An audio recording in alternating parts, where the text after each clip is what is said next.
Le film de cette soirée raconte l'histoire de celle qu'on oublie toujours lorsqu'on remémore les hauts faits d'armes, même quand il s'inscrit dans un mouvement de lutte de libération nationale, qu'elle reste derrière pour soigner les blessés ou qu'elle soit en première ligne, armes à la main, les femmes. Et la lutte pour l'indépendance de l'Algérie, dite guerre d'Algérie, ne fait pas exception. Elles étaient pourtant bien là, nombreuses, sur tous les fronts, jusque dans le maquis. Farouchement déterminées à défaire l'Algérie du joug de l'État français et de sa politique coloniale oppressive et raciste. On les appelait les Moudjahidat. C'est justement le titre du film d'Alexandra Dölz, Moudjahidat, des engagements de femmes pour l'indépendance de l'Algérie. À cœur ouvert, certaines de ces femmes combattantes se confient face caméra à Alexandra Dölz, réalisatrice du film. Des raisons de l'engagement, l'État français et sa politique raciste, ségrégationniste, jusqu'au combat et aux exactions de l'armée française. Le sujet est d'ailleurs revenu sur la table lorsque des organisations, dont la LDH, ont appelé la France à reconnaître sa responsabilité dans les tortures perpétrées par l'armée française. Malgré la dureté des différents récits, elle raconte la guerre d'indépendance, la guerre d'Algérie sans concession.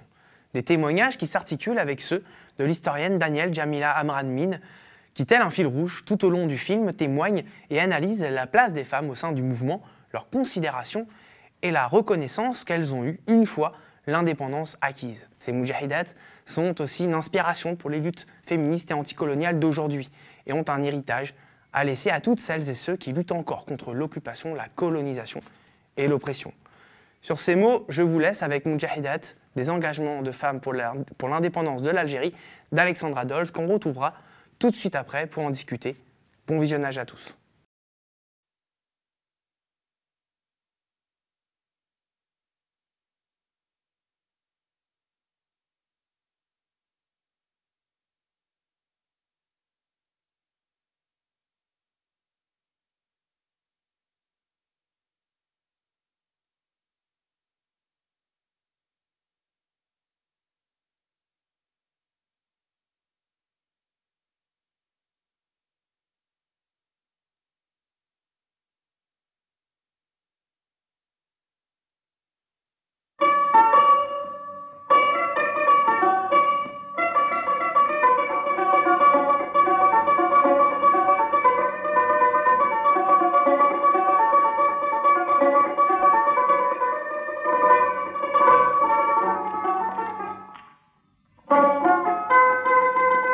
Le fait d'être moudjahida, ça veut dire être convaincu et déterminé pour lutter contre une invasion étrangère. Et en vue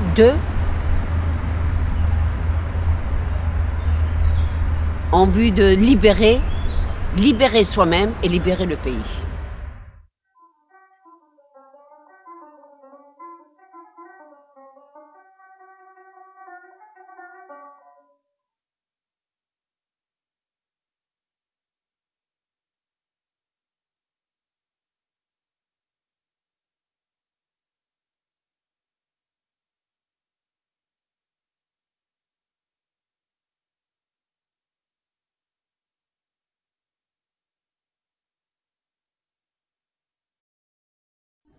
L'Algérie coloniale était un pays où il y avait des différences flagrantes, énormes entre les diverses populations. Les injustices que vivait cette population étaient étatiques, ça provenait de... L'origine était quand même due à la politique française.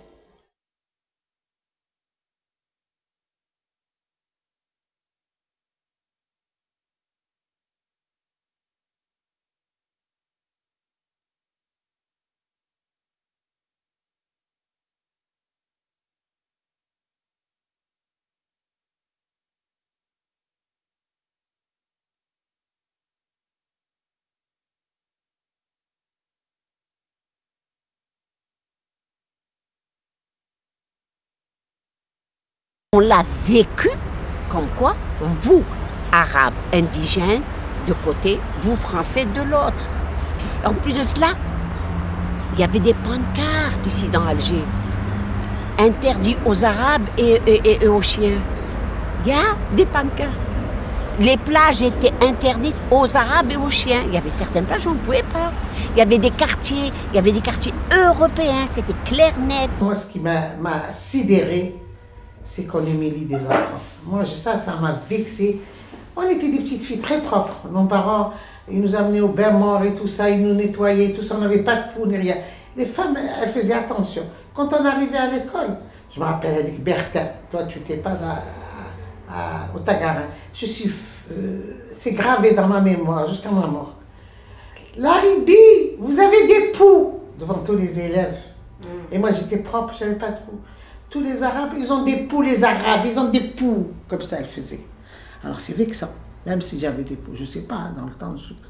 Mais même c'est un... Alors les Françaises, ne vous collez pas à elles. N'oubliez pas qu'il y avait une rangée d'Algériennes et une rangée de Français. Voilà. N'oubliez pas, au lever des drapeaux, au lever d'Enchanté, Maréchal Pétain, nous voilà. Moi, Si on avait vu qu'il y avait du bon dans cette colonisation, on ne serait jamais soulevé. Donc, cette colonisation était synonyme de répression, était synonyme d'exaction, était synonyme de dépouillement de terre.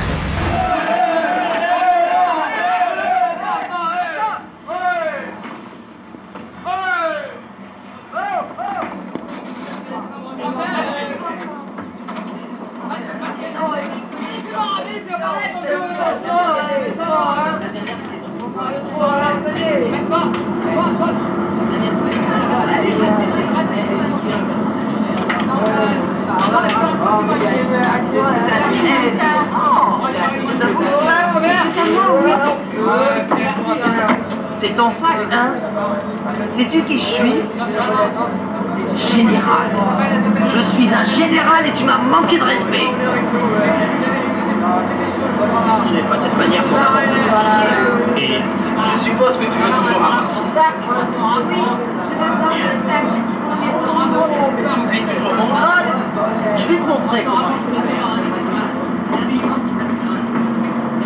Tu te mets d'abord au garde à vous. Tu fais un beau petit salut militaire et tu répètes après moi. Mon général, ayez l'obligeance de me remettre mon sac, s'il vous plaît. Et alors tu l'auras, ton sac.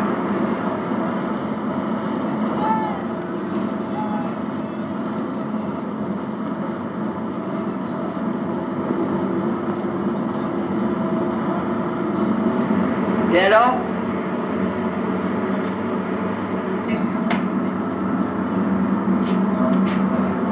Et alors?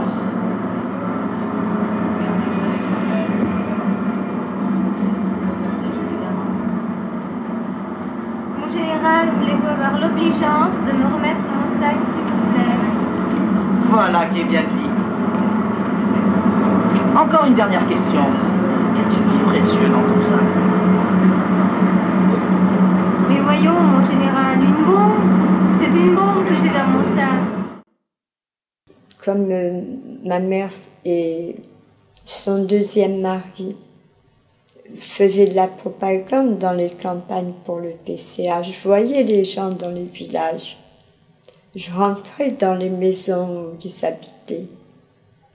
Et c'est cette différence qui m'a profondément choquée. Je ne comprenais pas comment ça pouvait être possible. Et avec ce que je comprenais de l'enseignement de mon père, je m'imaginais que bon, la guerre de libération, et on arriverait entre Algériens à construire un pays pas égalitaire, j'étais pas naïve à ce point, mais sans injustice aussi profonde. On a commencé à militer toute jeune. C'était parce qu'en 1945, c'était en 1945, quand il y a eu les émeutes de Kharaba, Guelma et tout ça, on était jeunes, nous. Et il y a eu Missa El-Hadj qui est venu, il était venu d'arriver de Paris. Il était exilé sur l'Algérie. Il était à Bouzaria. Et vous savez, quand on est gosse, on aime bien, on est curieux. Il y avait toute une émette, comme moi j'étais une ancienne scout, avec les enfants et tout, on est parti, c'est là que j'ai connu le drapeau algérien. Dans le temps, je ne savais pas comment c'était le drapeau algérien. Avec les enfants, j'ai pris le drapeau et on est monté de Fontaine-Fraîche à Bouzaria. On dit Tahia Shabab ya Shabab ala Isra al-Afriqiya. Toute l'Afrique, je ne sais pas comment on dit, c'est un nashid. Tahia Shabab, que vive la jeunesse algérienne, un chant nationaliste algérien. Algérien, mais international, enfin, toute la Méditerranée. Oui. Enfin, le Maghreb. Le Maghreb, tout le Maghreb. Qui était colonisé. Colonisé, voilà. On est parti comme ça. Quand je suis revenue, ma mère, j'ai reçu une tannée. Elle m'a dit, où tu as été? J'ai sorti le drapeau. Elle m'a dit, j'ai sorti le drapeau. Ton père, ils vont le mettre en prison. Quand il est venu, mon père, il m'a dit, pourquoi tu l'as donné des coups? Il lui a dit, elle sort le drapeau. Ils vont pas, une petite fille, ils ne vont pas l'emmener en prison. Si c'est pour moi, je travaille au gouvernement général, je travaille avec eux. Ils savent nos tendances dans le temps. C'est vrai, ils savaient les tendances des Algériens. Bon, c'est comme ça. Et là, ça a commencé à démarrer. On a commencé à activer. C'est des familles. Les activités c'était des familles qui ont été touchées. Je n'ai pas été tout de suite Moudjahida. Non. C'est une transmission de grand-père à père et à enfant. Quand bien même je voulais lutter, on m'a dit, ben, vous ferez votre révolution, vous êtes engagés, mais attention, la bonne cause, rigoureusement. Pas se promener, pas... Moi, je pensais que c'était un bandit la première fois ou quelque chose comme ça. C'est après, le bonhomme qui venait me chercher là, c'est là où il m'a dit. Il m'a dit, voilà, tu as fait une très bonne chose, c'est un moudjahid, maintenant on doit défendre notre pays. Il m'a fait expliquer certaines choses. Alors j'ai dit, bon, alors j'ai bien fait. Je continue, ça fait rien. Il me dit, je peux t'emmener des choses à faire passer par certains barrages dangereux. Je dis, oui, ça fait rien. Et c'est là que j'ai commencé. Mais quand la guerre éclate, tout le monde l'entend. Et progressivement, elle envahit tout le territoire algérien. Et à ce moment-là, les femmes, elles sont face à une situation où elles peuvent agir. Et effectivement, elles agissent.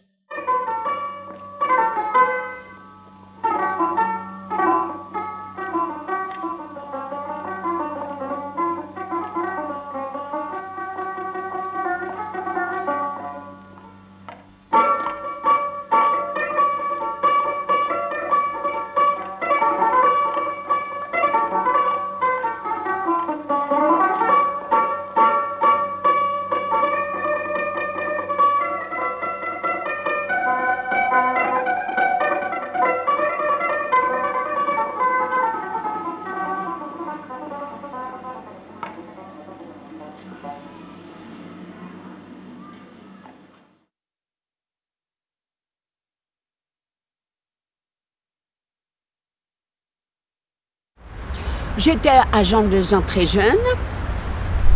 J'étais agent de 2 ans avant 19 mai 56. Puis après la grève des lycéens le 19 mai 56,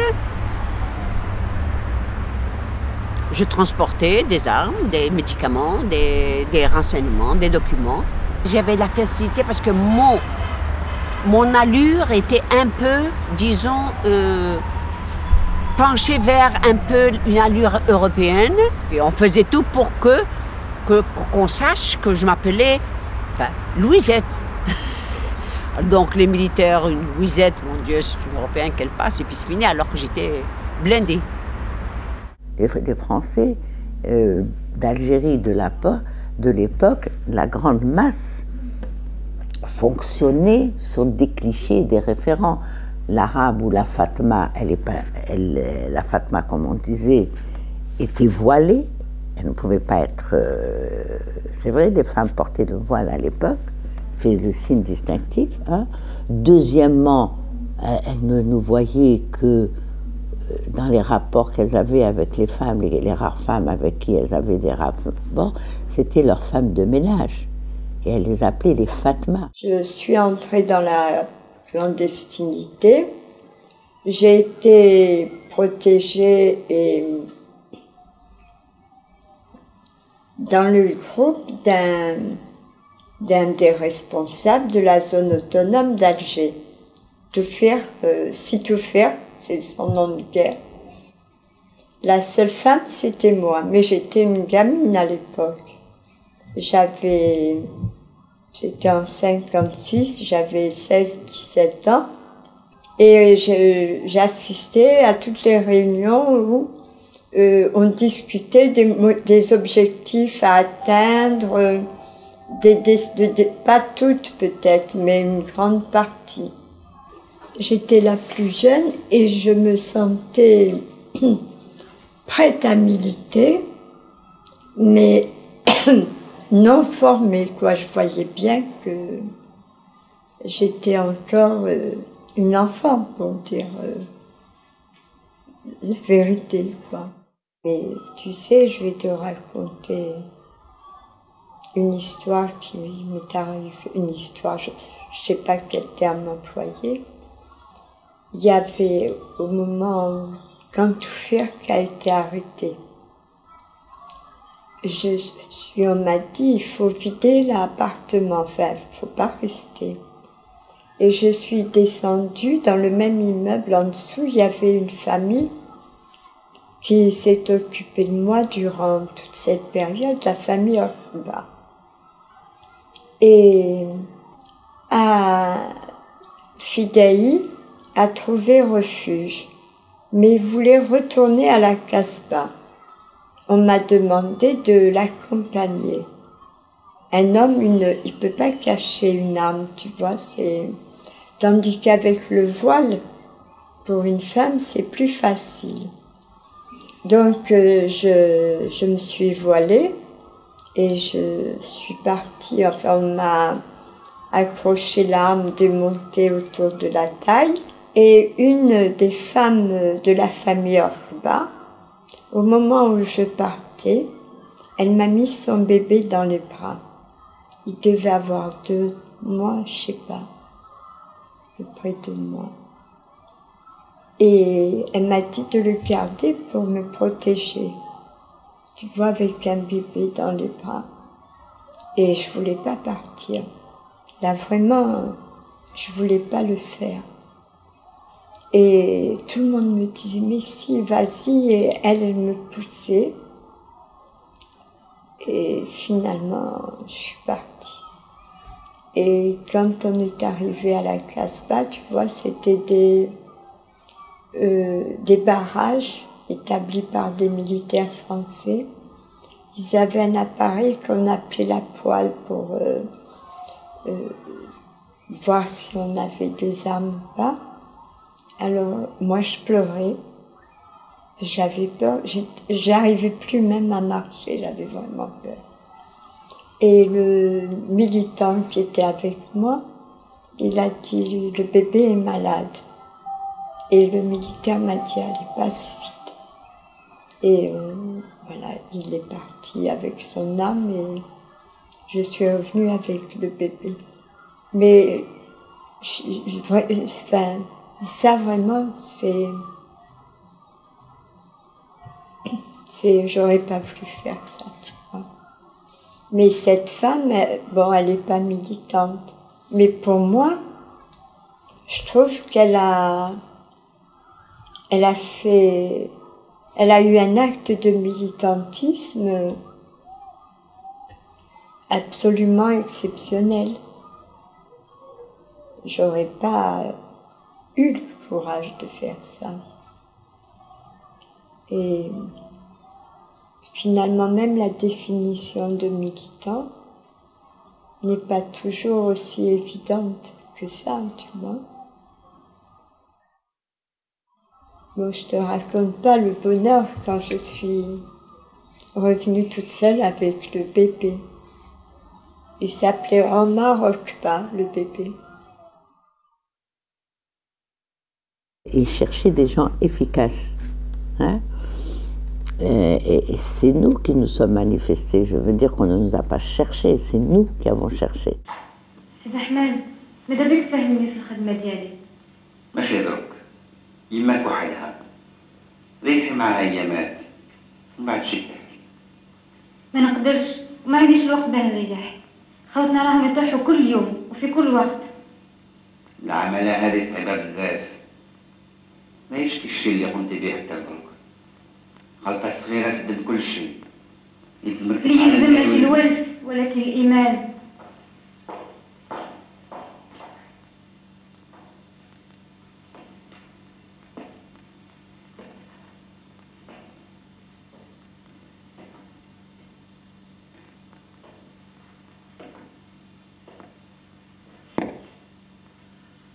ما بقى لنا إلا نتلاقاو عن ربي وربي يكون معنا.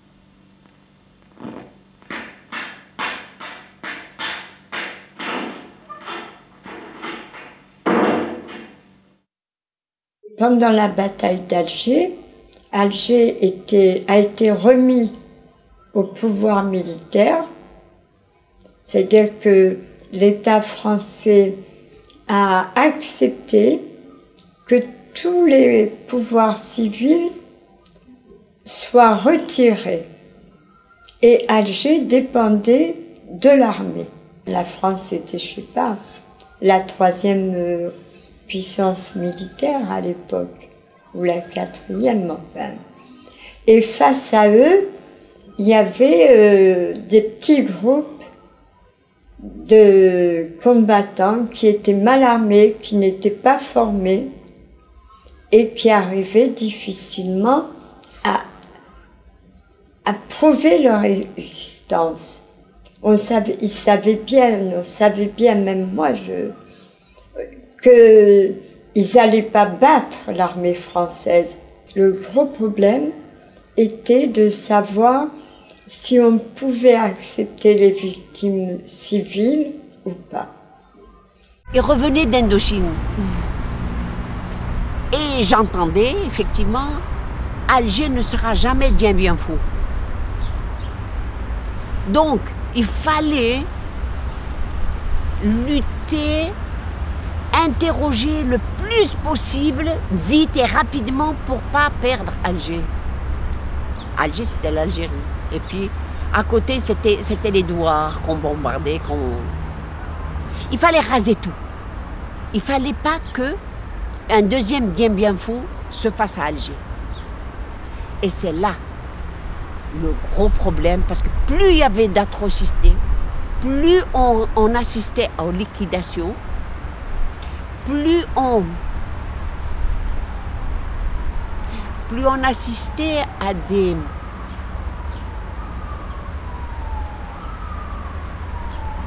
C'est dur. À des viols collectifs devant leurs enfants. Le père avec la fille, enfin plus on était déterminé à continuer, plus on était... Notre vie ne valait plus rien si ce n'est continuer à libérer les autres. Certains groupes pensaient qu'il fallait que, je réemploie le même terme, qu'on entende l'existence de la guérilla urbaine. Et c'est lorsqu'il y avait beaucoup de victimes que les journaux faisaient des grands titres. J'ai transporté une bombe de la Casbah au siège de la radio-télévision française, mais que j'ai donné à un résistant qui m'attendait devant le local, et lui qui travaillait là-bas l'a déposée pour qu'elle explose la nuit dans une salle où il y avait du matériel pour l'installation d'une nouvelle télévision.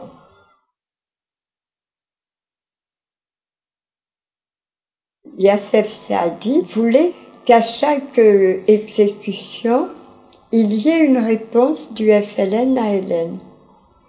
Donc, ils essayaient qu'après les exécutions, il y ait un attentat. On en discutait effectivement, par exemple, les bombes dans les stades.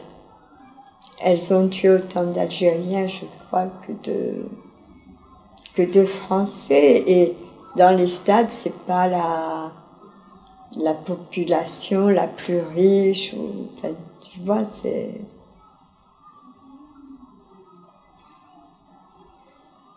discutable. Mais maintenant, pour comprendre, il faut se remettre dans l'époque, quoi, dans les problèmes de l'époque. Alors ça va? Non. On a des pépins avec la Renéo. Enfin, j'ai envoyé Maurice.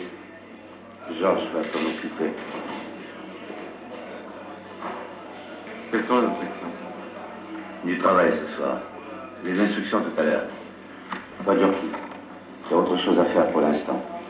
Il faut que tu ailles récupérer une arme.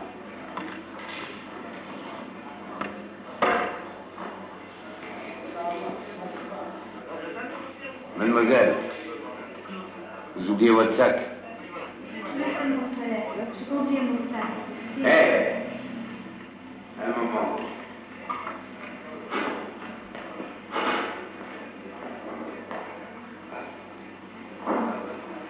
Tu, Fatma? Je suis algérienne, oui. Qu'est-ce que tu fais ici? J'attends monsieur Jean Bocelli. Jean Bocelli? Ah, tu veux dire Jeannot le prof? Oui, je crois que c'est monsieur Jeannot, comme vous dites. Et c'est pour quoi faire? C'est assez personnel. Ma cousine était bonne chez lui, et elle m'a chargée d'une commission. Il n'est pas là depuis 15 jours. En vacances. En Suisse. Je ne savais pas. Je vous remercie. Hé, une minute. J'ai pas fini.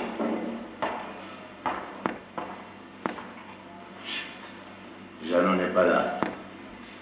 Prends ton sac. Je veux aller aux toilettes. Les toilettes? Je vais t'en foutre des toilettes, moi.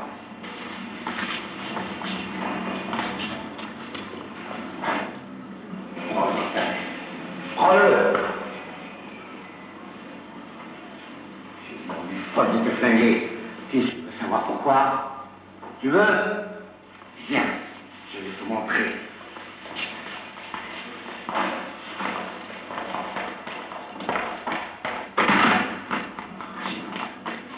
Regarde cette enseigne.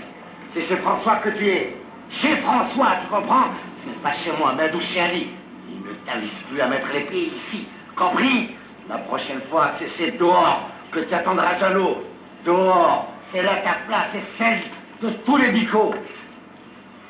Allez, fous le camp.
À l'époque, on parlait de terrorisme. Quand il y avait des tentatives d'indépendance, ben les qualificatifs étaient toujours péjoratifs. Il faudrait savoir comment on parlait du Vietnam. Tu vois, je ne me rappelle pas. Et en Inde, comment étaient qualifiés les groupes résistants, je ne sais pas.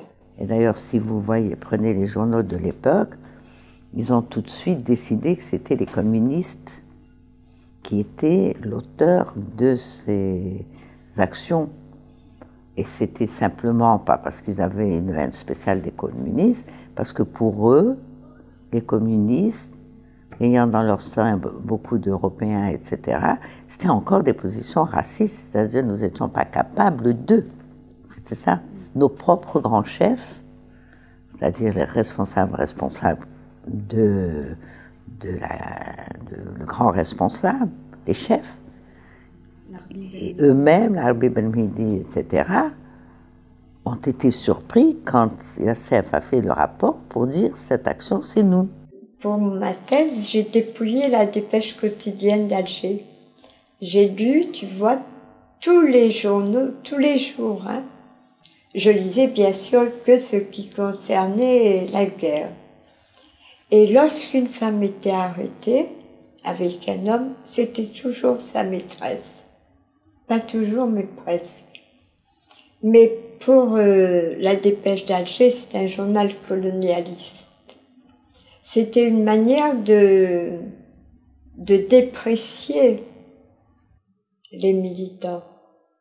Alors eux, les Français, quand ils ont compris, quand ils ont su et quand ils ont connu notre identité, c'était, ils nous ont tous présentés comme étant les maîtresses, les putains d'un tel et d'un tel. Bon, on savait et on l'a admis. Enfin, on l'a admis, je veux dire, c'était les nécessités de la guerre. Quand nous sommes, par exemple, arrivés à la Casbah, quand moi je suis arrivée pour la première fois à la Casbah, Djemila Bouhir y était, il y avait Samia Al-Khdari, et c'est vrai qu'il y a des accents, comme vous avez l'accent du Sud, l'accent de truc, etc. Et moi, je viens de l'Ouest. On a un accent, tout de suite, on sait que vous êtes de l'Ouest, de l'Est, du Nord, et on était dans une maison d'une famille, vous savez, qui était vraiment la famille patriarcale. Hein. Il y avait le grand-père, la grande-tante, etc., rigoureuse, rigueur, etc. Djemila me dit, tu ne parles pas. Comment je ne parle pas? Non, quand tu vas parler, me dit-elle, tout le monde va vite comprendre que tu es de l'Ouest. Ben, j'ai dit, et elle dit d'Orléansville, d'une ville comme ça, ou d'Oran. Je n'étais pas de là-bas, mais c'était proche. Ben, j'ai dit, mais où est le problème? Elle m'a dit, excuse-moi, mais il faut que je te le dise pour que tu comprennes. C'est que tu sais, ici, à Alger, les familles considèrent par, je sais pas, un truc, que les femmes d'Orléansville, qui s'appellent les Schliff maintenant, et oranaises, ce sont des putains, ce sont des femmes légères, de mœurs légères, etc. Oh, alors c'est bien, ça nous a permis à nous découvrir, hein, et alors moi je lui dis, d'abord parce qu'elle, vous savez, on était jeunes, donc on réagit, j'étais d'abord vexée, qu'est-ce que c'est ce regard qu'ils ont sur nous? Non mais ils s'en foutent. Hein? Et puis deuxièmement, donc je lui réponds une chose qui était aussi la réalité. Quand je suis allée, on m'a dit, ça y est, tu es identifié, tu dois venir à la Casbah, on m'a de l'organisation. Alors j'ai dit à Djemila, je lui dis, tu sais qu'hier je n'ai pas dormi toute la nuit. Elle me dit, pourquoi? Ben, je lui dis, parce que pour nous, dans nos régions de l'Ouest, la Casbah est le lieu malfamé d'Alger. Moi, je ne savais pas qu'il y avait des familles qui habitaient la Casbah. je l'ai découvert à 18 ans. Tellement aussi, les Français avaient fait un truc d'étanchéité entre les différentes régions. Je lui dis, tu sais qu'hier, je n'ai pas dormi en me disant, mon Dieu, demain, je vais dormir où? Pour moi, il n'y avait que des maisons closes, que des trucs. La Casbah, c'est ça pour nous en Oranie, je lui dis. Bah, elle m'a dit, on est quitte. Et ça a été pour nous aussi, c'était bien, c'est pendant cette période qu'il y a eu un brassage entre les différentes régions, que plein de préjugés, de trucs étaient jetés pour diviser, pas laisser ce peuple se rencontrer, ont été levés.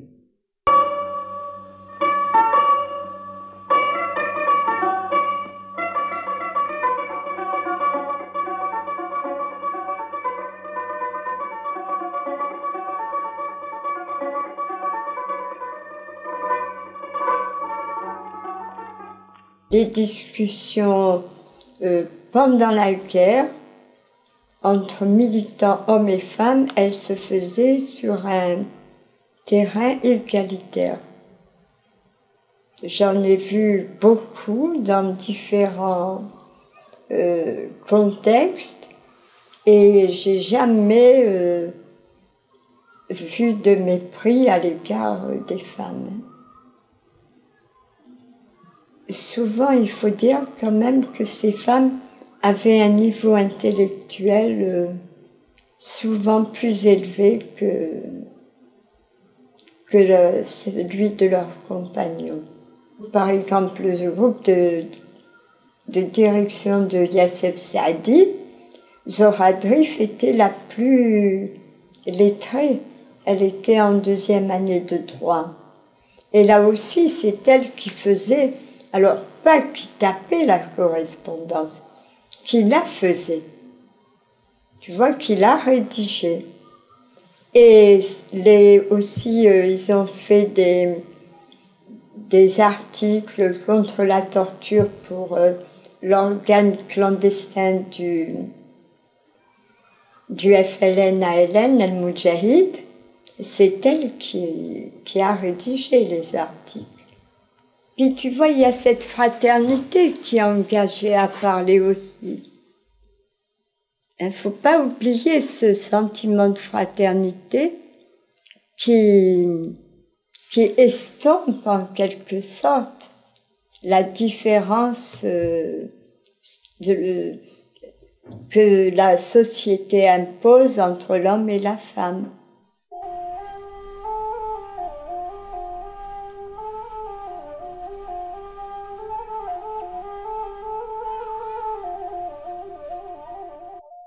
Pendant la guerre, les premiers maquis ont été pris en charge du point de vue alimentaire, tout ça, entièrement par les femmes des villages. Et dans certaines régions, ils étaient hébergés dans les villages, carrément dans les maisons.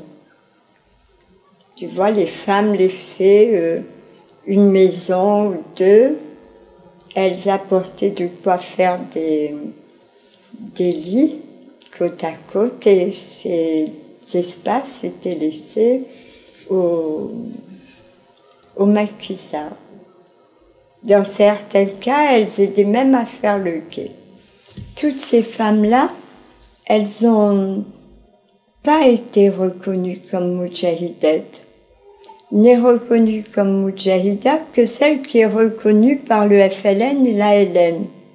Donc, par exemple, dans un village, il y a une femme qui est responsable de l'hébergement. Ce sera une ancienne moudjahida, puisqu'elle a organisé. Mais toutes les autres qui ont reçu les maquisards, ben, elles ne sont pas moudjahidettes.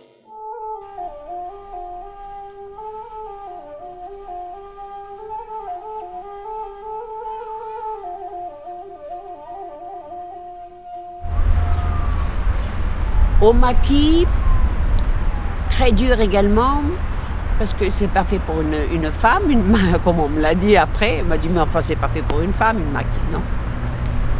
C'est pas vrai.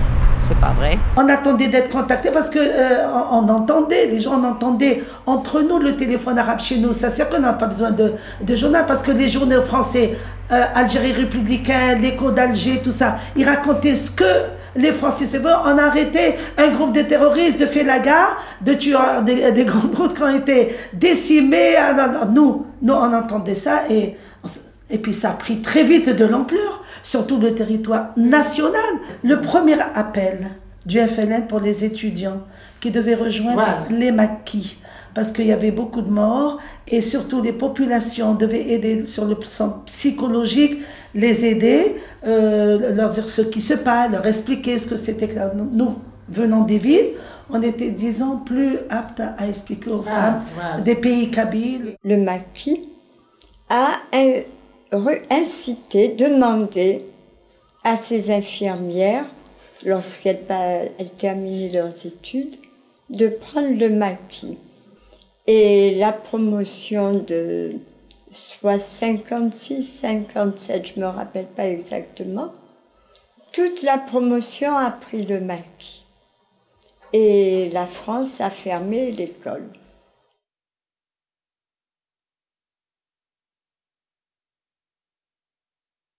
Et dans cette droguerie, on militait, on se retrouvait là-bas. Moi, j'étais l'infirmière, je me retrouvais de temps en temps là-bas. Pas tout le temps, mais tout. Il y a un des compagnons de lutte, il a été capturé. Alors, ils nous ont dit qu'il faut mettre 24 heures et partir, parce qu'il ne peut pas tenir plus que 48 heures, à 24 heures la torture. Alors, moi, dès que je l'ai su, on m'a annoncé, on m'a dit, il faut que tu foutes le camp. Et c'est là que je suis partie au maquis, dans les montagnes. Moi, ma mère, elle était contre à 100%, mais mon père était pour. C'est mon père, oui. Mon père, il m'a toujours aidé, il m'a toujours... De toute façon, la première fois, j'ai dit à ma mère que je suis recherchée. Elle allait à une fête, chez des amis. Elle était en train de repasser, elle m'a jeté le fer à repasser sur le visage. J'ai failli me brûler. Elle m'a dit, tu montes au maquis, ça va pas, non? C'est folle. J'ai rien dit, je me suis tuée, puis après elle a été à la fête. J'ai dit, je vais te rejoindre avec mon père. Et là, je ne l'ai plus rejoint. J'ai dit à mon père, voilà, je pars au maquis. Il m'a dit, eh ben c'est très bien. Quand on arrivait dans un village, il fallait soigner, bien sûr, les maquisards blessés, etc. Mais aussi la population du village. Moi, j'arrivais, j'avais aucune formation.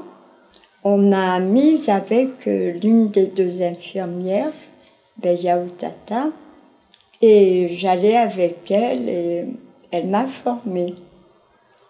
Et ça allait, si tu veux, au-delà des soins. Bon, il y avait les soins aux enfants, mais aussi de la puériculture.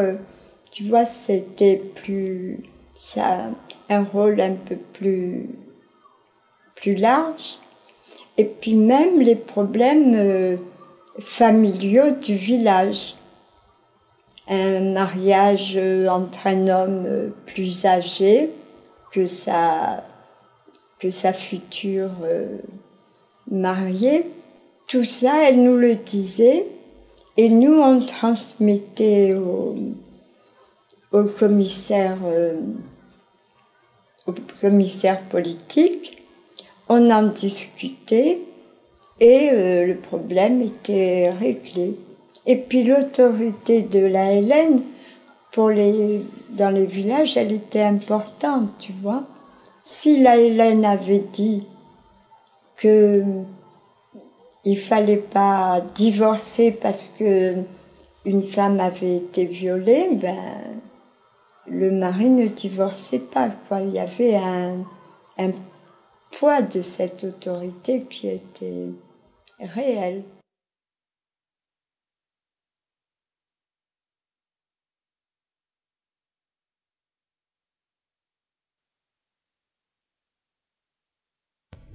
Je vous raconte une chose. Ça s'est passé au-dessus d'Elksar. J'étais, moi, Hamid, justement, c'est Hamid, comment on l'appelle? Pharmacien, mon frère. À Mérouchen, il y avait 4 moudjahidines. Et j'étais moi et une fille. Il y avait 3, mais les autres, ils ne nous ont pas suivis, ils ont changé de chemin. Ils sont partis ailleurs, avec d'autres. Eh bien, justement, on a été vendus dans un petit village. Bon, on a pris, on s'est sauvé, on a marché, on s'est caché, on a fait tout pour arriver en bas d'une rivière où il y a un peu de forêt et des grands rochers et tout. On a dit peut-être là, on va se cacher. Là, on a trouvé plein de militaires. Alors, qu'est-ce qu'on a fait? Moi et la fille, qu'est-ce qu'on a fait? On est rentré chez une vieille, on lui a enlevé ses vêtements. On n'a laissé qu'une robe. On lui avait ses bijoux, les foulards et tout. On s'est déguisé, on a partagé nos affaires. Et les pistolets qu'on avait, on les a cachés dans un puits. Et ce puits-là, Hamid, avec ses 3 camarades, ils sont rentrés dans le puits. Ils sont cachés dans l'eau. Quand l'armée, elle avance, ils plongent. Quand ils voient les militaires partir, ils se relèvent la tête. Ils sont restés toute la journée comme ça.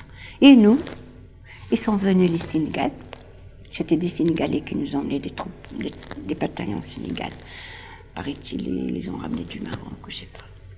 Bon, alors ils sont venus, ils nous sortent. Allez, les moqueurs, allez, les Fatma, allez. Parce que nous, on a géré tout le monde des Fatma.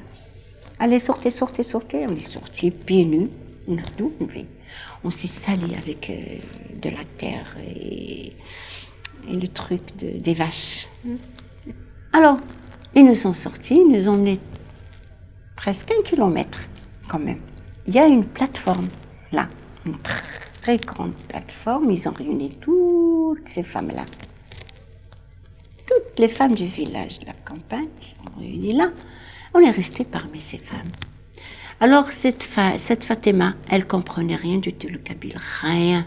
Elle ne sait même pas un mot. Qu'est-ce qu'on a dit au monsieur? On a trouvé une vieille et ils sont mariés, un vieux. On a dit, je lui ai dit, voilà, tu vas dire, c'est mes belles-filles. Ils habitent la ville, ils sont venus cueillir les olives. C'était la période des olives. Bon, le monsieur, le pauvre vieux, il a dit ça, il a répété, il a dit, hé, qu'est-ce que c'est cela? Il dit, c'est mes belles-filles. Leur mari, il était en France. Ah bon, vous dites toujours comme ça, hein, vous dites toujours ça. Bon, ça s'arrête là. On est encerclés toujours dans cette plateforme. Nous, on était habillés comme toutes les femmes, plus sales que toutes les femmes. Ces femmes ne connaissaient pas. Ils se demandaient entre elles, qui est ces dames? Qui est ces filles? D'où ils sortent? Alors on a dit à la vieille, il ne faut rien dire, ne réponds pas. Ni tu dis c'est la belle-fille, ni tu dis je les connais, ni rien. Tu tais, c'est tout. Le vieux aussi. Alors j'ai dit, il y avait un militaire il a ramené un goumier avec lui pour nous interroger. Alors la fille qui était avec moi, elle ne comprenait pas le kabyle, on a dit, elle est muette. Elle ne parle pas, elle est muette, la pauvre. Elle ne parle pas. Ah oui, elle est muette, elle ne parle pas. Ah bon? Il me dit, et toi? Je dis, moi je suis kabyle. Elle aussi, elle est kabyle. Mais il ne faut pas parler le français, il faut parler le kabyle. C'est tout.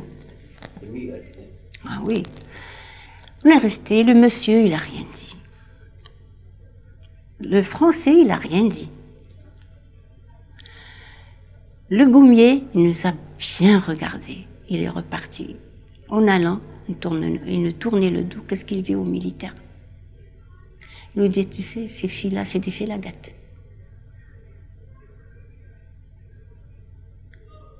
Alors Fatima, elle me fait, je dis, tais-toi, calme-toi. J'étais jeune, mais très courageuse. Incroyable. On s'est tué. Tout d'un coup, il allait revenir vers nous, ce Goumier-là. Il y avait un sifflet d'un officier, je crois, qui rassemblait les militaires. Là, il y avait l'hélicoptère qui est monté d'Elxer pour se poser là où nous étions, pour que le colonel nous fasse un discours. Ce colonel-là, l'aviation elle est en train de bombarder d'où on est descendu, parce qu'on nous a vus. Elle est en train, on voit les bombes descendre, des milliers de bombes sur ces montagnes, ces rivières.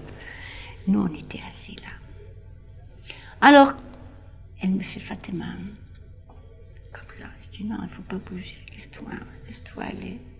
Faut pas, je n'ai même pas le droit de la regarder, hein, parce que si je la regarde, je tire l'attention des autres. On est resté. Alors là, il siffle, il ramasse et il réunit tous les militaires, même les Goumiers. Et j'ai dit, tu as vu, ça y est, je crois que ça y est, hein. Ils vont partir. Il me dit, je pense pas. On voit le colonel descendre, son hélicoptère. Il nous a fait un grand discours. Voilà, vous faites la guerre, on les a tués, vous leur préparez à manger, vous les acceptez chez vous, vous les faites, vous leur donnez votre maison, enfin, tout le tralala. Voilà, maintenant, si vous voyez quelqu'un, on les a tous tués, regardez les avions, ils sont en train de bombarder. Maintenant, s'il y a quelqu'un, venez le dire, le signaler. Alors les gens disent, oui, oui, bien sûr. Voilà. Dès qu'il a terminé, il a parlé presque une demi-heure ou plus, baratiné les gens, et il est parti, il est remonté dans l'hélicoptère est parti. Les militaires, ça y est, ils commencent à se siffler pour rejoindre les camions. Après, ils nous ont dit, allez, va-t'en. Comme ça. Allez, va-t'en les moqueurs, allez, va-t'en. On l'a échappé belle, comme elle a dit.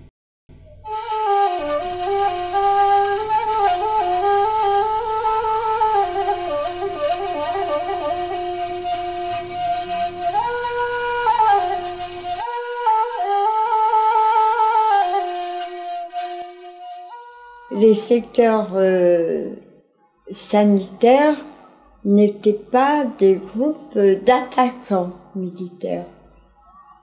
Alors ils devaient pouvoir se protéger. Et justement, comme il y avait pénurie d'armes, on leur donnait peu d'armes.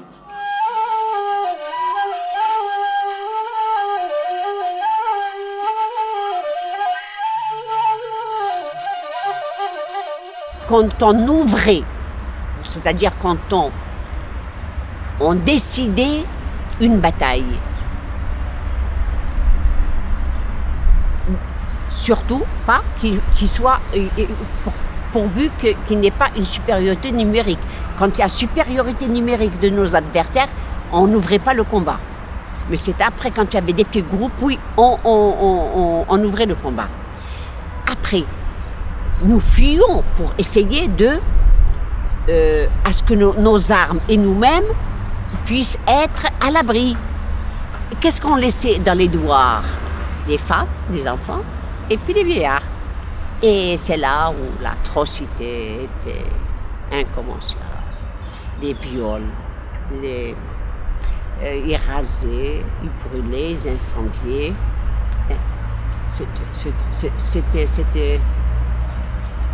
C'était l'enfer. Moi, j'ai vécu dans les maquis, j'ai vu ce qu'ils ont fait.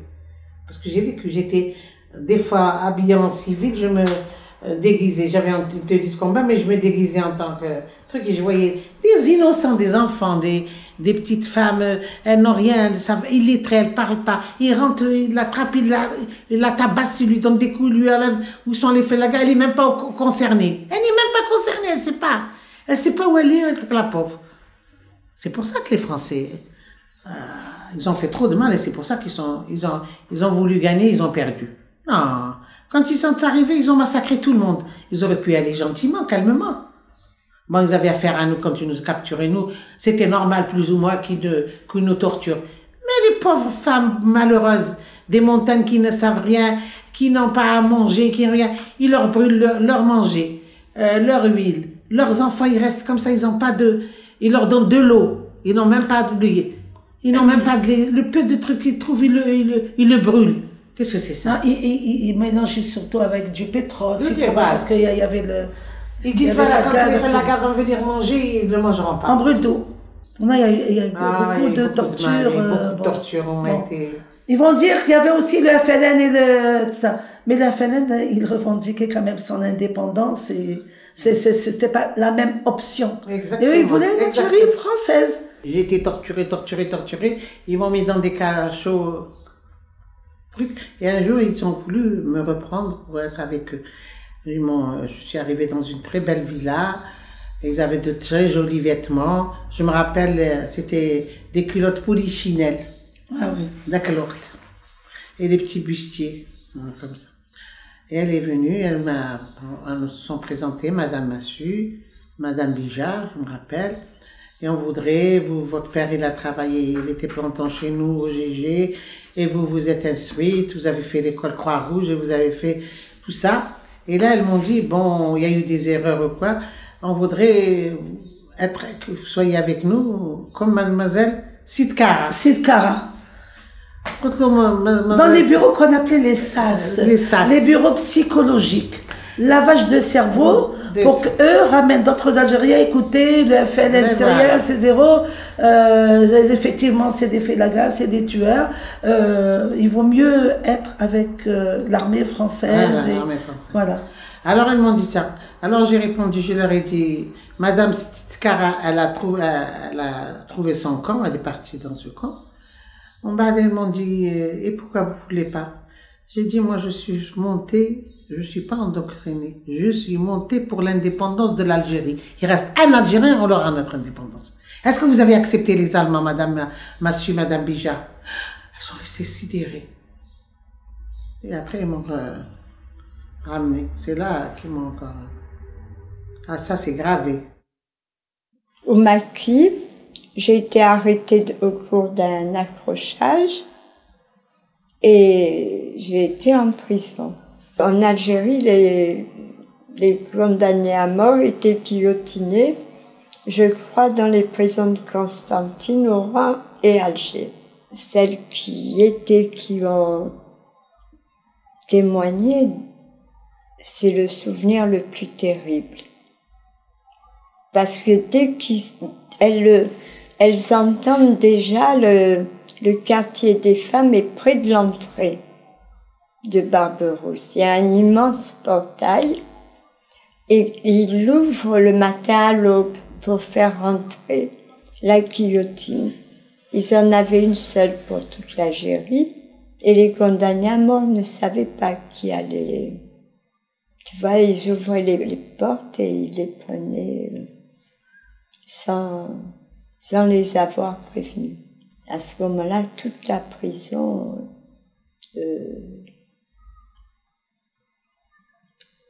chantait ou criait des mots d'ordre, tu vois, pour accompagner. Mais c'est sûr que c'était affreux, ça. Elles en gardent toutes. Elles disent que c'est le plus mauvais souvenir. Moi, j'y ai échappé.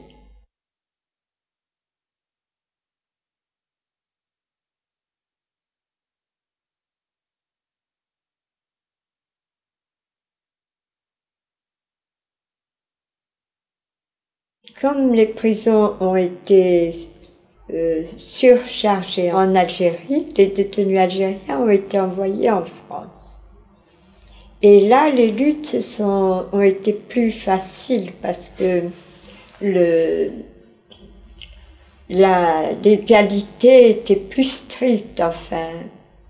Tu vois, c'était des prisons où il y avait comment on dit, il y avait un état de droit qui existait. Donc les luttes étaient plus faciles et on a obtenu l'équivalent d'un régime politique. Pas vraiment, mais quand même. Et en particulier, on a obtenu, c'est la première chose vraiment, c'est la plus importante, c'est de pouvoir faire des études. Les prisons de femmes, je pense, ont été plus vivables que chez les hommes. Les femmes, je pense, ont plus l'habitude de vivre ensemble. C'est peut-être en prison qu'on en a le plus parlé, de la condition de la femme. Quand même, parce que la prison, c'est vraiment un lieu de rencontre. Et toutes celles qui étaient en prison, c'est certain, elles étaient à fond pour l'égalité de l'homme et de la femme. Il y en a certaines qui évoquaient déjà le code de la famille, la nécessité de faire des associations. C'était plutôt les anciennes militantes, voire celles les plus âgées. Mais bon, c'était pas notre objectif immédiat, quoi. On le repoussait après l'indépendance. À Pau, là où je suis restée le plus longtemps, on était une quarantaine. On se connaissait très bien et il n'y a jamais eu de régionalisme ou de lutte politique. Et je te donne un exemple. En général, là où tu as des détenus politiques, tu as un responsable ou un groupe de responsables qui organise la prison. Et alors nous, on faisait tout en commun. S'il y avait une décision à prendre, on se réunissait toutes et on discutait. Et le FLN nous avait demandé d'élire une responsable pour que s'il ait des consignes à nous donner, il sache à qui s'adresser, tu vois. C'est par l'intermédiaire des avocats, généralement, que se font ce genre de liaison, mais il voulait absolument qu'on ait une responsable et on a refusé. Alors ils nous ont donné d'avoir... à la fin, ils ont même exigé que ce soit, je ne sais plus, Zora Dreyf ou Jamila Bouhired, je ne me rappelle pas, qui soit responsable, mais on a refusé.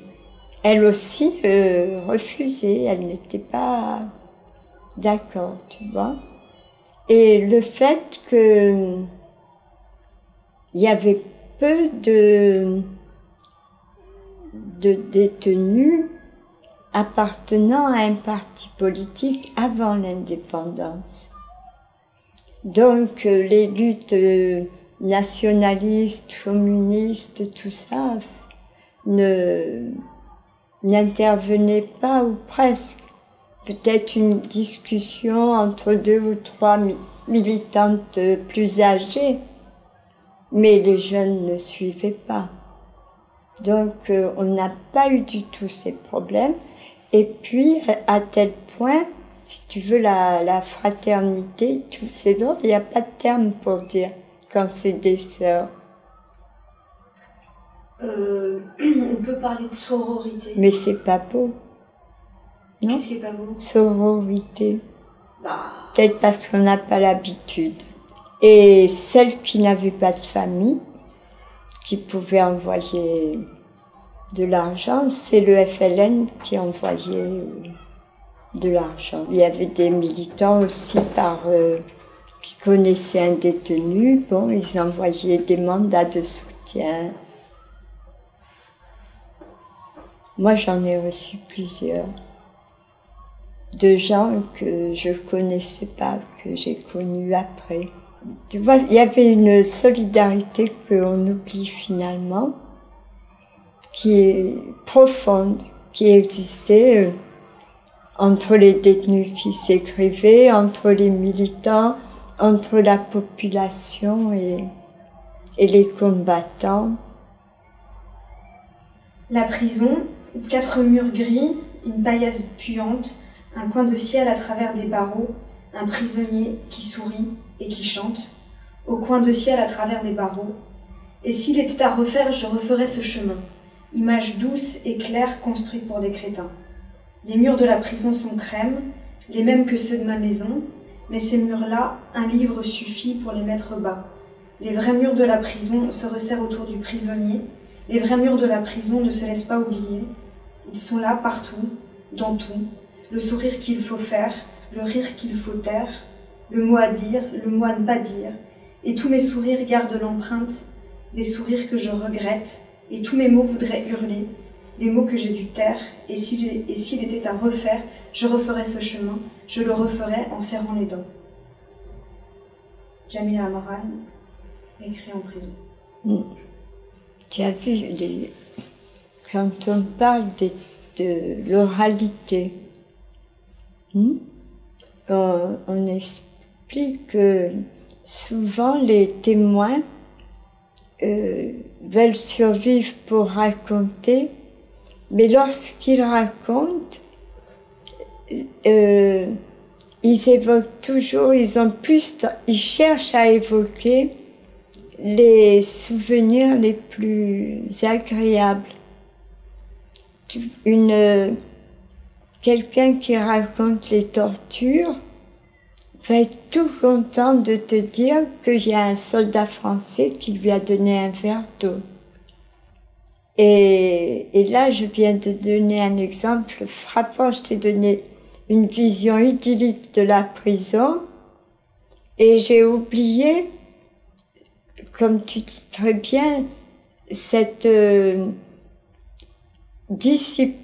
autodiscipline qui te permet de vivre.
Parce qu'on me l'a envoyé quand j'étais au maquis. Voilà. C'est une femme qui l'a fait, elle me l'a envoyé. C'est gentil, j'ai gardé quand même. Voilà. C'est mon drapeau, j'ai combattu pour ça. Je le cache comme c'est vrai. Moi, de toute façon, je suis toujours ancrée avec ces souvenirs de jeunesse. Quand je revois les anciens combattants, quelques-uns qui sont en vie, je suis aux anges. J'ai l'impression que c'est pas... Je n'aime pas mes frères et sœurs comme mes frères de combat. C'est pas des liens de sang, mais c'est des liens de la mort. Vous avez vu la mort. Solide, on a vu la mort ensemble. On a vu toujours la mort ensemble. C'est profond, je sais pas comment vous dire ça. Moi, j'arrivais pas à m'intégrer dans ma fille. Je vivais toujours avec le truc. Jusqu'à présent, hein, je vis avec le passé de la guerre, comme mon fils, il me dit. Toi, tu es toujours en guerre. Moi, pour moi, c'était... J'arrivais pas à dire, ça y est, je dois me refaire la vie. Non, c'était inacceptable. Je voulais pas. Je voulais pas avoir un homme. Je voulais pas être commandée par un homme. Primo. J'avais un caractère... je sais pas, trop libre peut-être, trop violent, je sais pas. J'arrivais pas, je voulais pas. J'aurais souhaité que le mal, la douleur qu'ils m'ont fait subir reste en moi-même, que mes enfants ne l'héritent pas. Voilà, c'est tout. Ça fait rien, je souffre, je lutterai contre les guerres et contre les tortures, ainsi de suite, là. Mais j'aurais souhaité que je ne transmette pas ça à mes enfants.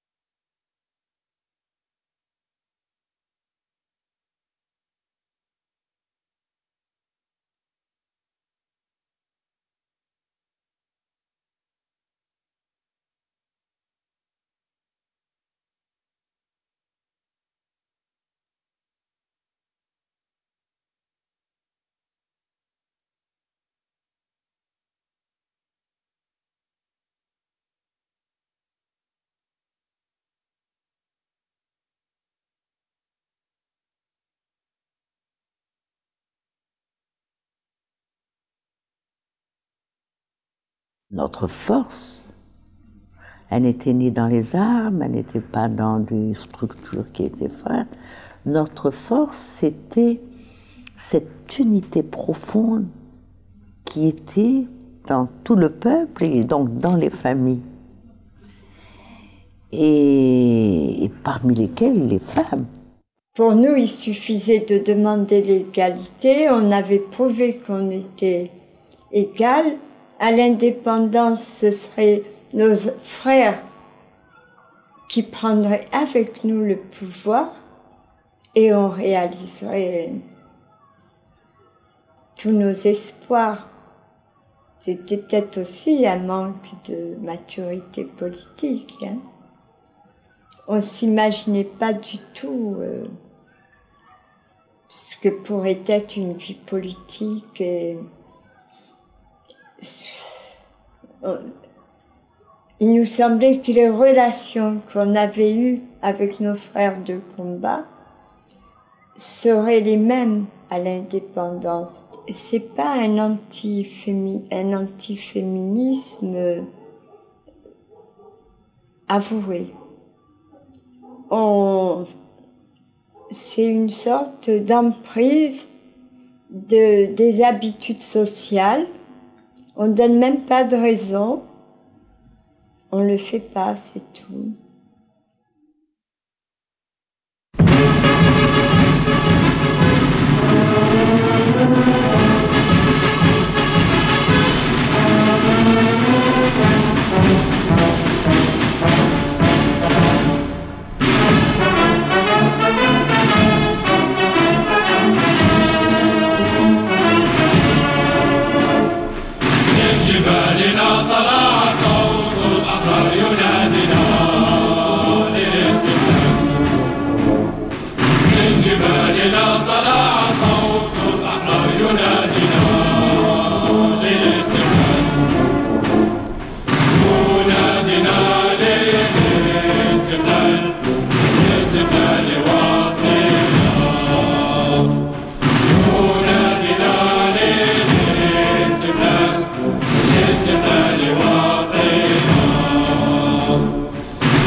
أنزل الدنيا فوق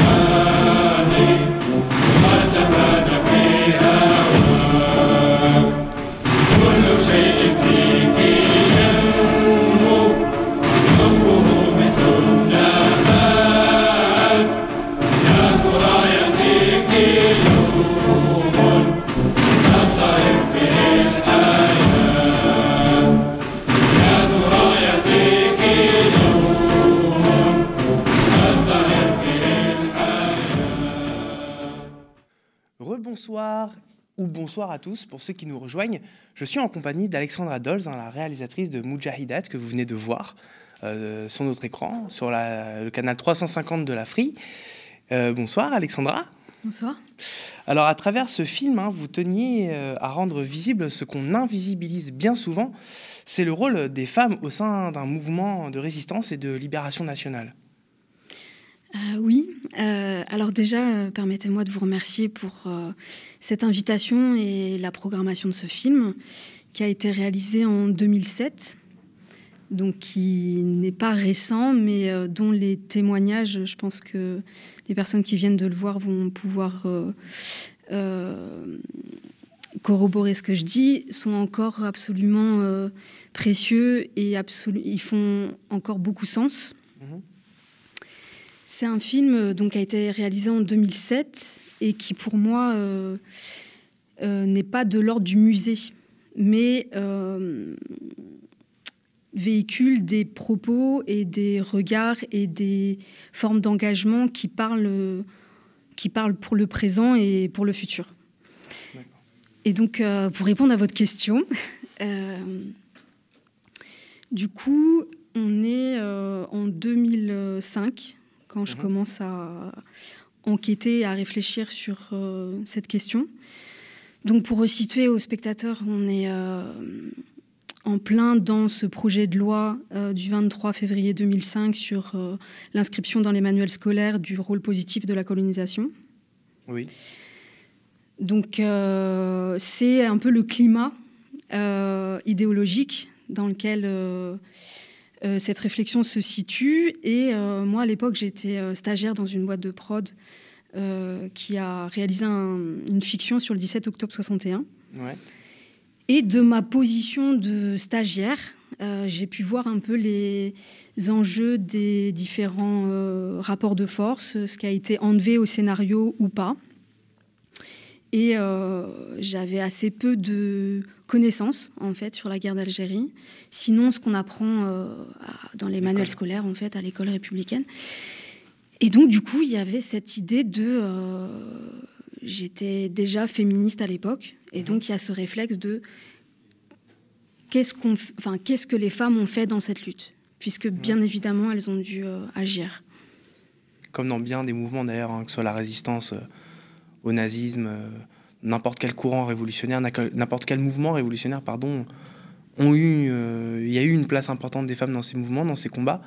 Et souvent, on n'en parle pas, on les invisibilise. En fait, voilà, c'est ça, c'est même pas une question. Est-ce que les femmes ont fait ? Elles ont fait. Maintenant, la question, c'est comment on a accès aux archives ou aux sources ou à leurs témoignages pour comprendre les modalités de leur action. Alors justement, pour ce qui est des témoignages, comment s'est passée un petit peu votre rencontre avec toutes ces femmes combattantes ? Comment vous avez réussi à les faire revenir sur une histoire aussi dure, parce qu'on parle de guerre, on parle de contexte dans lequel on tue des gens, où on voit les siens se faire tuer aussi. Qu'est-ce que ça a représenté pour elles ? Comment s'est passée la rencontre et qu'est-ce que ça a représenté pour elles de vous raconter tout ça ? Dans mon travail d'enquête... Et dans la découverte du sujet et dans les actions menées, il y a eu une rencontre qui a été décisive. Ça a été avec l'historienne et elle-même ancienne combattante Jamila Amran, Danielle Mine, qui m'a ouvert la porte, qui m'a ouvert ses archives, qui m'a ouvert son carnet d'adresses pour entrer en lien avec les autres Mujahidat en Algérie. Puisque Jamila Amran, au sortir de la guerre, a entamé donc un travail de thèse. D'ailleurs, je peux peut-être le montrer, je montrerai le livre à la fin de l'émission. Un travail de thèse basé sur 88 entretiens de Mujahidat, donc possible par la proximité d'un vécu commun, puisqu'elle-même avait été partie prenante dans cette lutte de libération. Et donc, j'ai rencontré Jamila Amran. Ouais. Et là, voilà, c'est grâce à elle, elle m'a mis en lien avec d'autres Mujahidat. Et votre question était à plusieurs entrées, puisqu'il y avait l'idée de comment vous avez réussi à rentrer finalement dans le milieu, si je puis dire, des Mujahidat. comment vous avez pu les rencontrer. Et ma deuxième question, effectivement, parce que ma question est en deux temps, qu'est-ce que ça a représenté pour ces femmes de revenir sur un tel épisode, sur tous ces souvenirs qui peuvent être douloureux, parfois même traumatisants? Qu'est-ce que ça a représenté pour elles de raconter tout ça?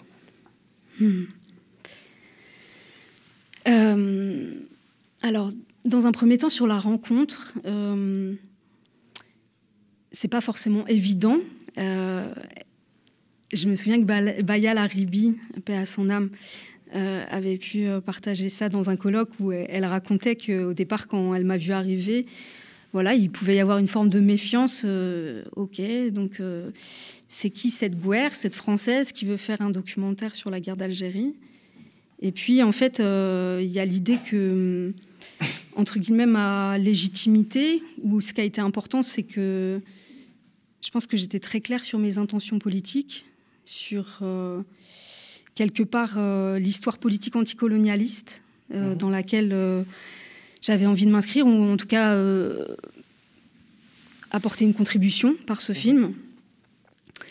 Mais bon, globalement, l'accueil a été très, très chaleureux, y compris aussi parce que dans mon équipe de tournage, il y avait des amis et professionnels qui sont soit maghrébines, soit franco-maghrébines. Et clairement, dans la dynamique des entretiens, il y avait cette volonté forte de vouloir transmettre, en fait. De vouloir transmettre une histoire qui est... alors qui, évidemment, n'a pas les mêmes enjeux en France et en Algérie, en termes de transmission, mais en France, qui était soit dénigrée, soit malmenée, soit caricaturée, délégitimée. On se rappelle quand même des insultes qui étaient utilisées pour parler de ces combattants de la liberté. Voilà, les mots de félaga, de terroriste, etc. Ouais. Donc il y avait un gros travail de mémoire et de transmission. Et voilà, et rapidement, moi c'est avec elle que j'ai appris aussi à faire mon premier documentaire. Donc ça a été des rencontres très très fortes. Et sur la troisième partie de votre question, j'étais assez jeune, j'avais la vingtaine. C'était mon premier film et je pense que j'avais pas mesuré le coût de la résistance. Ouais. C'est-à-dire que j'arrivais avec, donc en ayant lu le travail de Jamila Amran, en ayant lu le livre de Louisette Hiril-Hariz. Enfin non, j'avais pas lu le livre de Louisette quand je l'ai interviewée, mais j'avais lu le travail de Jamila. J'avais pu avoir des conversations informelles avec, évidemment, des amis algériens, algériennes, franco-algériens, franco-algériennes. Mais je crois que je suis arrivée avec, pas forcément une naïveté, mais quelque chose de l'ordre de... beaucoup d'admiration, déjà, mais je n'avais pas mesuré, entre guillemets, les dommages psychologiques, le coût de leur fait d'armes.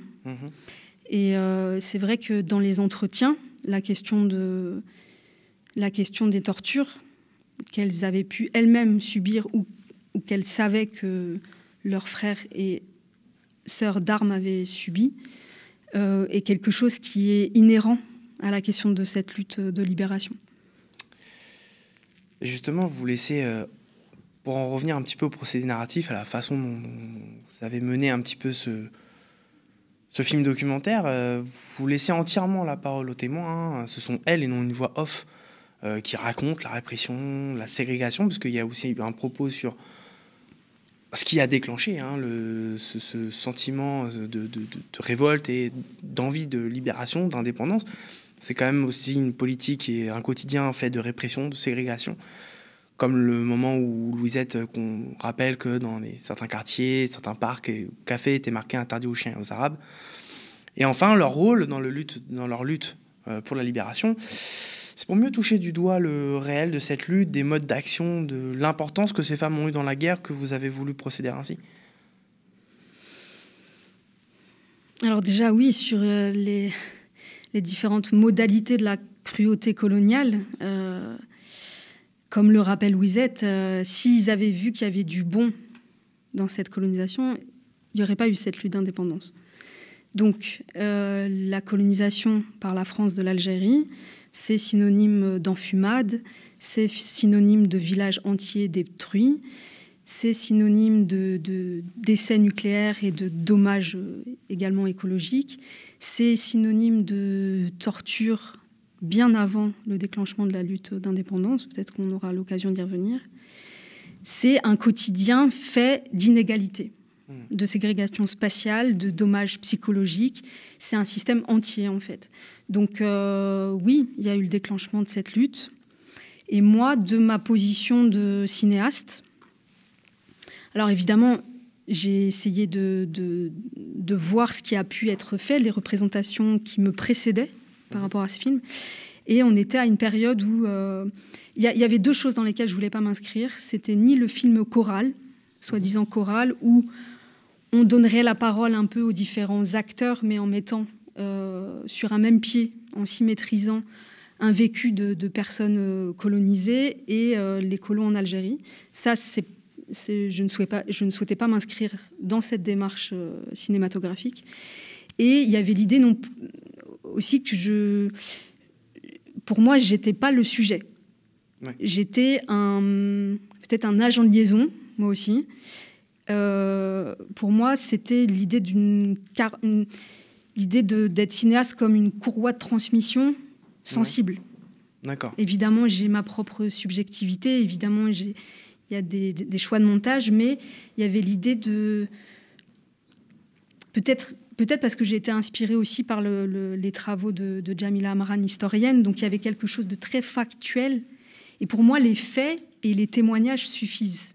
J'avais pas les faits, les témoignages. Il y avait l'idée de restituer, bien évidemment, des balises historiques et politiques, notamment, par exemple, ce qui était le code de l'indigénat. Il y a l'analyse, ceci dit, parce que Jamila sert quand même de fil rouge analytique. Elle l'analyse assez finement, comment se passait, comment c'était organisé, comment les femmes étaient considérées parmi les autres moudjahidines. Puis après aussi, on y reviendra, mais il y a quand même cette part d'analyse qui est transmise à travers Jamila Amran en fil rouge. Les choix de montage. Oui, tout à fait, des choix d'écriture où, je vous dis encore une fois, c'était pas moi le sujet du film, en fait. Oui, bien sûr. Donc, évidemment qu'il y a eu un cheminement, une réflexion. J'ai appris, il a fallu apprendre pour être au plus juste, pour restituer les propos de ces anciennes combattantes et de monter des sujets sensibles, comme la question de la bataille d'Alger, comme la question du maquis, etc. Mais voilà. Pardon. Alors, toujours sur le montage, vous avez choisi quand même d'illustrer ces différents témoignages, notamment, alors il y a des images d'archives, mais il y a aussi des images de films, surtout dans la première partie du film. Ouais, pourquoi avoir fait ce choix ? Il y a deux fictions que j'ai utilisées. Ouais. Une première, c'est un court-métrage d'un réalisateur algérien qui s'appelle Rabah Laradji, qui a été tourné en 67, il me semble, qui s'appelle La Bombe, et qui est inspiré du vécu d'une femme de la Casbah, qui s'est retrouvée à faire un dépôt de bombe contre un bastion de l'OAS, si mes souvenirs sont exacts. Et donc l'autre film, c'est La bataille d'Alger, de Gillo Pontecorvo. Alors, mon souci, c'était quand même d'essayer de restituer l'Algérie de l'époque, enfin la ville en fait, de comprendre la ville, de comprendre les corps, de comprendre l'atmosphère. Et à la fois, je trouvais ça important de valoriser en fait un héritage cinématographique algérien sur la question. Et puis bon, La bataille d'Alger est un film incontournable. D'accord. Alors justement, tout à l'heure, on parlait des analyses qui servaient un petit peu de fil rouge de Jamila Amran. Qu'est-ce que ça représentait, justement, être une femme dans un mouvement de l'ultra-armée, lutte armée, pardon. Comment étiez-vous considéré, comment était-elle considérée par rapport aux hommes qui étaient là aussi, les Moudjahidines? Et est-ce que l'Algérie indépendante a suffisamment reconnu le rôle et l'importance de ces femmes dans cette lutte? Moi, je peux que redire et restituer ce qu'elles disent dans le film. À la fois, Djamila parle de comment, dans cet état de guerre et dans cette clandestinité, c'est un peu une sorte d'état d'exception pour les résistants qui font que ça transcende, entre guillemets, peut-être les enjeux de genre. Elle disait aussi que dans, par exemple, les groupes qu'elle a pu étudier, par exemple le groupe de Zora Drif avait été plus éduqué que ses compagnons, donc peut-être qu'il y avait des enjeux d'éventuels rapports de domination qui pouvaient être plus masqués, mais comment dire, en tout cas moi quand je les ai rencontrés, ce dont elle voulait témoigner, c'était l'unité. C'était l'unité profonde au maquis ou dans cette clandestinité, quand ils affrontent la mort ensemble, ou la peur de la mort, ou la menace, ou les tortures, encore une fois. Du coup, c'est vraiment ce qu'elle voulait transmettre. Après, on comprend dans le film que les femmes étaient à tous les postes. Donc, que ce soit dans les rôles, on va dire, genrés plus attendus. Alors oui, il y avait des femmes infirmières au maquis. Il y a eu énormément de femmes dans les villages qui ont pris des risques très importants pour héberger, pour nourrir les combattants et les combattantes. Mais il y avait également des femmes qui rédigeaient des correspondances, qui rédigeaient des articles, qui participaient à la lutte armée. Donc voilà, c'était un peuple entier qui s'est soulevé, et les femmes étaient dans tous les rôles. Ouais. Mais quand même, à la fin du film, Djamila Amran, en tout cas, moi je l'ai perçu comme ça, me fait peut-être une petite déception, voire amertume, sur l'après, c'est-à-dire comment le rôle des femmes après, dans l'Algérie libre, indépendante, a été considéré, que peut-être la place des femmes dans la société algérienne libre n'a pas été forcément à la hauteur de ce qu'elles ont apporté pour cette libération. Oui, oui, bien sûr, je pense que c'est... On ne peut pas le contester, c'est incontestable. Je pense qu'il y a tout un mouvement féministe algérien qui aurait beaucoup à dire et qui disent beaucoup sur la question. Maintenant, comme c'est un peu dit dans le film, il y avait la question nationale était la question prioritaire.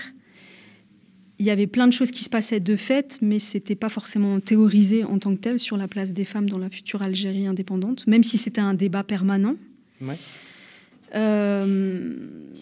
Il y a eu une énorme manifestation le 8 mars 65 des femmes qui a été sévèrement réprimée. Seulement 3 ans après l'indépendance. Voilà, où elles demandaient plus. Elles demandaient une traduction de leur engagement. Maintenant, les femmes déjà algériennes ont toujours continué de lutter. On pense aux luttes contre le Code de la famille, on pense aux luttes contre les tortures d'État en 88. Mais bon, je pense que c'est pas spécifique à l'Algérie le fait que les femmes fassent beaucoup pour une lutte et qu'il n'y ait pas forcément une traduction à la hauteur de l'engagement. C'est ce que je disais au début c'est ce que je disais en introduction de l'émission, et même dans ma première question, c'est qu'effectivement, on a bien senti quand même que le film avait aussi pour intention de rendre visible l'invisible.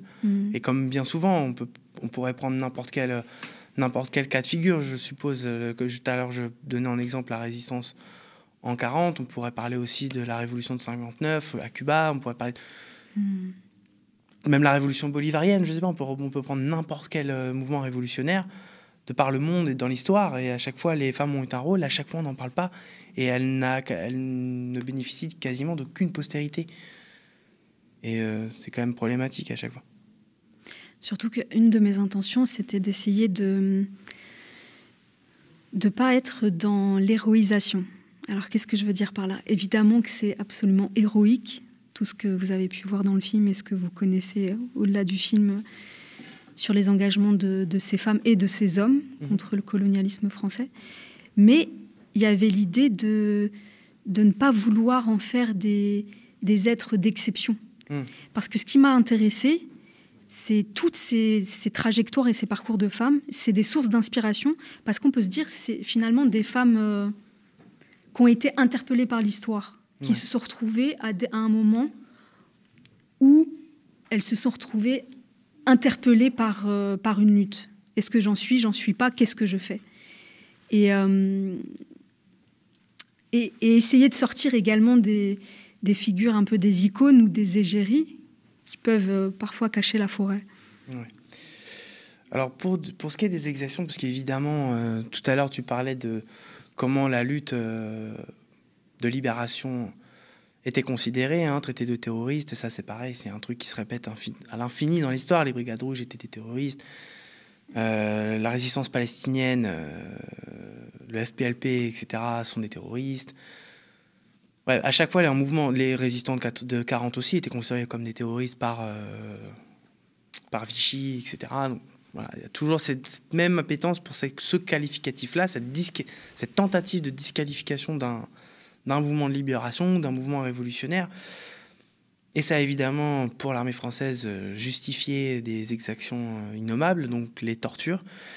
Et d'ailleurs, la guerre d'Algérie, à ce titre-là, elle a refait un petit peu parler d'elle récemment parce qu'il y a eu l'appel de plusieurs organisations, et notamment de la LDH, pour que l'État français reconnaisse sa responsabilité dans les tortures perpétrées pendant la guerre d'Algérie. Comment vous avez réagi à ça? Déjà, c'est très important de remettre le dossier sur la table tant qu'il n'est pas traité à la hauteur de l'histoire. Si je me souviens bien, le communiqué de l'Élysée en 2022 évoquait donc une minorité de combattants de l'armée française qui seraient sortis du cadre républicain. Mais ce que montrent différents travaux d'historiens et d'historiennes, et notamment ce que demande justement le collectif, ces 20 associations dans lesquelles je crois qu'il y a Agir contre le colonialisme, les anciens appelés aussi, la guerre d'Algérie. C'est bien que l'État français reconnaisse la chaîne de responsabilité. Oui. Reconnaisse que la question des tortures a été une science qui a été enseignée, donc que ça relève d'une volonté politique. Et du coup, je pense que c'est important de remettre cette question sur la table. Je pense que le rapport Stora a des manquements. Je voudrais m'appuyer ou citer un texte, à mon avis, très important qui s'appelle le manifeste. Je vais le reprendre, je vais l'avoir sous les yeux.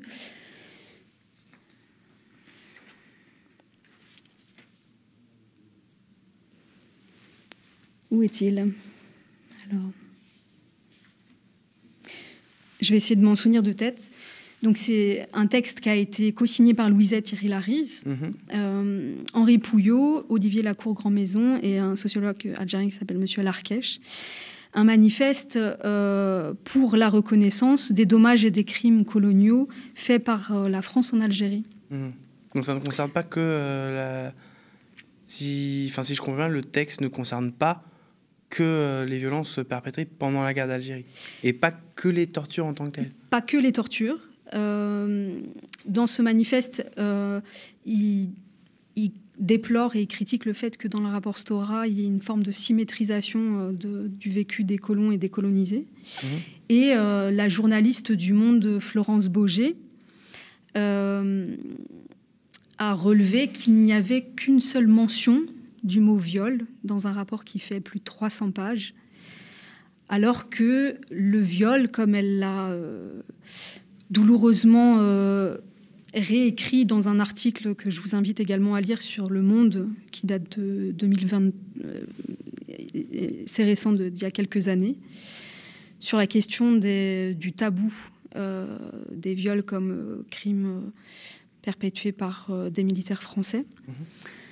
Dans cet article, elle montre bien que le viol a été utilisé comme une arme de guerre, que c'était une pratique courante lors des interrogatoires, que c'était aussi une pratique qui a été dénoncée par des intellectuels comme Mandouze ou Bourdet dès le début des années 50. Donc une pratique qui se perpétuait pendant la colonisation, avant même le début du déclenchement de l'indépendance, comme une pratique évidemment de terreur et d'intimidation. Et sur la question des viols comme pratique courante et arme de guerre pendant la lutte de libération, je renvoie également aussi aux propos de l'avocate Gisèle Halimi, qui dit que dans les personnes qu'elle a eu à défendre, il y avait 9 fois sur 10 des faits de viol lors des interrogatoires, mais que les personnes n'ont pas voulu rendre ça public ou en témoigner. Donc, c'est des questions très délicates, très douloureuses, mais je pense que c'est thérapeutique et je pense que la vérité est toujours thérapeutique. Et je pense que le fait de poser les dossiers sur la table et de regarder l'histoire et de regarder les faits, c'est ce qui peut amener la justice et l'apaisement. Pour finir, j'aimerais vous poser cette question. Qu'est-ce que l'histoire de ces femmes, de ces moudjahidates, peuvent inspirer aux luttes anticoloniales dans un premier temps, mais aussi aux luttes sociales féministes d'aujourd'hui? Alors moi, j'ai pas envie de dissocier les deux. Non, je ne les dissocie pas, justement. Qu'est-ce qu'elle peut inspirer aux deux à la fois?